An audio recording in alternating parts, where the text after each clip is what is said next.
Hello अगर मैं इसके साथ रहने का प्रयास भी करता हूँ तो कल के दिन मेरा भी बॉडी जो है या मेरे बच्चे की बॉडी किसी ड्रम में मिले, इससे मुझे और मेरे बच्चे को बचाइए। जरा सोचिए, एक पति नाइट शिफ्ट की ड्यूटी करने घर से बाहर गया हो और पीछे से पत्नी रात के अंधेरे में चुपचाप अपने कथित बॉयफ्रेंड को घर बुला ले।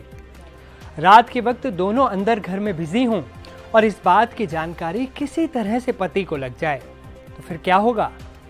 अगर ऐसा हुआ तो यही होगा जो आप अपनी स्क्रीन पर देख रहे हैं, बवाल।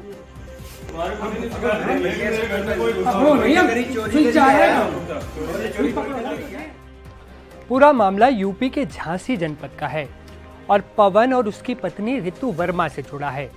दरअसल पवन यूपी के महोबा में स्वास्थ्य विभाग में काम करता है, जबकि उसकी पत्नी झांसी के मऊरानीपुर में गवर्नमेंट गर्ल्स इंटर कॉलेज की क्लर्क हैं। दोनों का 6 साल का एक बेटा भी है। पवन अपनी ड्यूटी की वजह से महोबा गया था। उसने अपने बच्चे से बात करने के लिए वीडियो कॉल लगाई। पत्नी ने वीडियो कॉल पर दिखाया कि बच्चा सो गया है, लेकिन वीडियो कॉल पर पवन को एहसास हुआ कि घर पर कोई और भी मौजूद है। उसने पति से तो कुछ नहीं कहा, लेकिन पुलिस को चुपचाप फोन घुमा दिया। पुलिस मौके पर पहुंची तो आस पड़ोस के लोग भी इकट्ठा हो गए। सभी ने अपने मोबाइल का कैमरा ऑन कर लिया। पुलिस ने रितु के घर पर दस्तक दी तो अंदर से रितु का दोस्त या फिर कथित बॉयफ्रेंड अभिषेक पाठक निकल कर आया। अभिषेक पार्षद है, इसलिए उसने कैमरा ऑन देखकर पुलिस पर अपना रौब जमाना शुरू कर दिया। रिकॉर्डिंग कर रहे लोगों को भी धक्के देने लगा, धक्का मुक्की करने लगा। पुलिस ने उसे रोका, आप वीडियो में देख सकते हैं। पार्षद अभिषेक पाठक ने कैमरे के सामने तर्क दिया कि हो सकता है कोई आपस में बात करने भी आया हो। इसका गलत मतलब क्यों निकाला जा रहा है? वीडियो बना रहे, दीदी बना रही वीडियो। बल्कि भाई का बन हुआ है। नहीं बात नहीं करनी थी आप। जो तुम ये धक्का मुक्की किया, ये काम खराब किया, दमनी को ये काम खराब किया।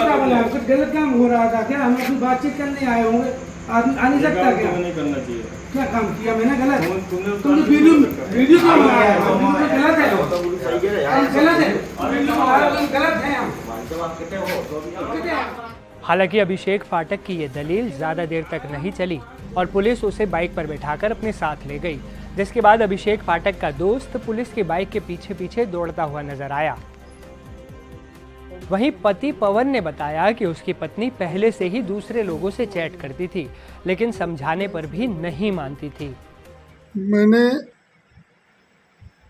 पिछले साल अक्टूबर की 10 तारीख को अपनी बीवी को किसी के साथ चैट करते हुए पकड़ा था और उसकी चैट देखकर मैंने उसको समझाने का बहुत प्रयास किया था। मेरे समझाने पर उसने कहा था कि मेरा शरीर मेरी मर्जी, मैं चाहे जो करूं, तुम होते कौन हो मुझे रोकने वाले। पवन ने कहा कि अब हद हो गई है, ऐसा भी हो सकता है कि मेरा और मेरे बेटे का शव किसी ड्रम में मिले। दोस्तों, मैं केवल ये चाहता हूं कि मेरी पत्नी को जिसके साथ रहना हो रहे, मुझे कोई फर्क नहीं पड़ता, लेकिन मेरे बच्चे को कुछ नहीं होना चाहिए।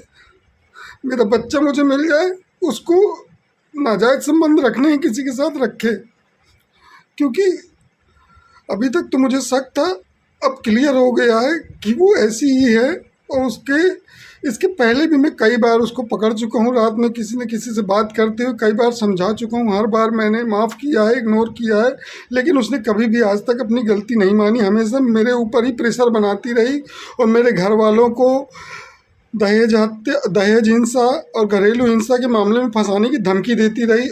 मुझे अब इसके साथ नहीं रहना है और जो भी फैसला होगा मुझे मंजूर है, लेकिन मुझे अब इसके साथ नहीं रहना है, क्योंकि अब मुझे भरोसा नहीं है।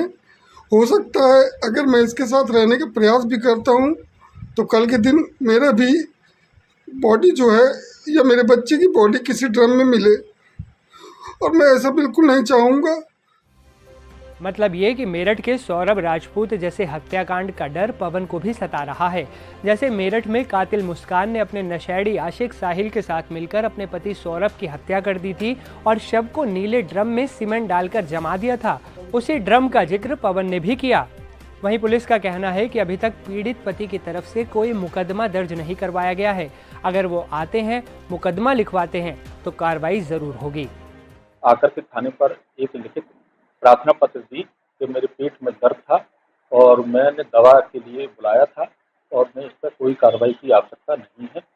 जो उनके पति ने जो भी आरोप लगाया है और जो वायरल हो रहा है उनके द्वारा कोई थाने पर आकर के किसी भी प्रकार की कोई तहरीर या शिकायती प्रार्थना पत्र नहीं दिया है।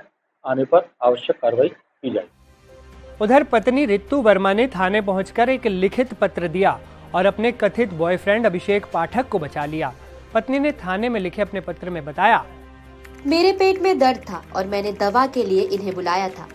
मैं कोई कार्रवाई नहीं चाहती हूँ, कृपया अभिषेक पाठक को छोड़ दिया जाए।